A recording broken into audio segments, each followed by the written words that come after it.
God is still saying something.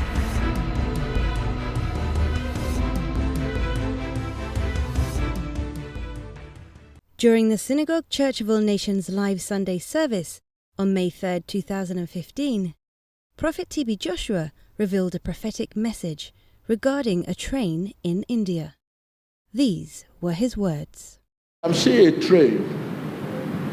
This train derailed from the rail, and a lot of people were wounded. And you know what will happen? People will surely die to the India. So you pray for them where people will be trapped. This train. And in some cases like this, there is warning, and it's like the whole thing being managed. They knew about this. But so I'm seeing a train trapped, went off the rail. So what will happen? A lot will die. Pray for the safety of people who enter the train.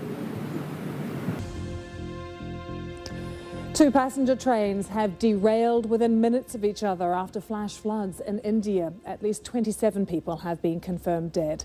The trains were travelling across a bridge in opposite directions. Several carriages fell into the water and hundreds of other passengers had to be rescued. This was near the town of Hada in Madhya Pradesh. The government has now ordered an inquiry into what actually happened. Sanjoy Majumdar has more from Delhi. A deadly double disaster on the tracks. Two trains derailing within minutes of each other. First, the Kamayani Express, heading to Varanasi from Mumbai, followed by another train travelling in the opposite direction on an adjoining track. Some of the carriages fell into the water. Rescuers say they had a hard time getting to the victims. The route of the rail has been collapsed. The people have gone directly into the water. So many of the dead bodies, the people cannot collect over here because there is a high flood, you can say, of the water, so they cannot collect the bodies. Officials say heavy rain washed away the earth beneath a portion of the tracks, which is what caused the trains to come off them. It's not clear why there was no warning. Some say it happened all too fast for anyone to react, and that another train had used the same track just 10 minutes before. The rescue operations have now been called off. More than half of those dead are women and children. An investigation has been ordered. I spoke to Sanjoy just a short time ago. He gave us the very latest on that investigation and what is happening at the scene. What's happening at the moment is that the Railway Minister has left for the scene. It's been quite difficult to get to the area. We were looking into travelling there ourselves, and it's a long way off. Many of the approach roads are flooded themselves, so it takes you quite a while to get there, and that's part of the reason we are told that the rescue operations lasted as long as they did.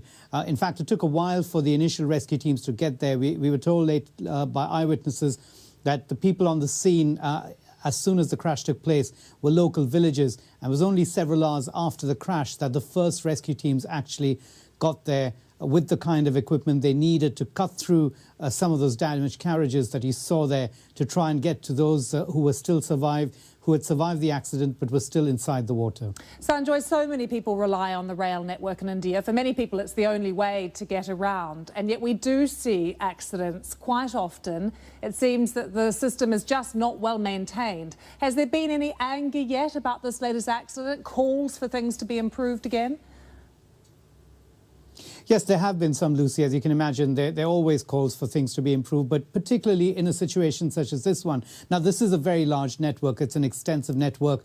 It's also one which is used by a lot of people, not just because it connects so many parts of India, but because it's cheap. The fares are kept quite low. They're subsidized heavily by the government. And that's part of the problem, many people say, that the money that could be perhaps used to spend on improving safety standards, improving the state of the tracks, early warning systems, things that should prevent accidents from taking place, is simply not there because they're being used to subsidize the fares. But every time governments or previous governments have tried to raise the fares, they've met with some kind of resistance. The current government really thinks this is a problem. They've set aside a budget of well over $130 million to try and improve the situation. But yes, as you can see, that it's still some ways, there's still a way to go. And until that happens, sadly, we seem to have accidents of this nature taking place. We believe you have been inspired by the clip you have just watched. Click here to subscribe to witness more of God's power at work in our generation today, and stay up to date with the latest prophecies, deliverances, sermons and testimonies from the Synagogue Church of All Nations. Emmanuel TV, changing lives, changing nations, and changing the world.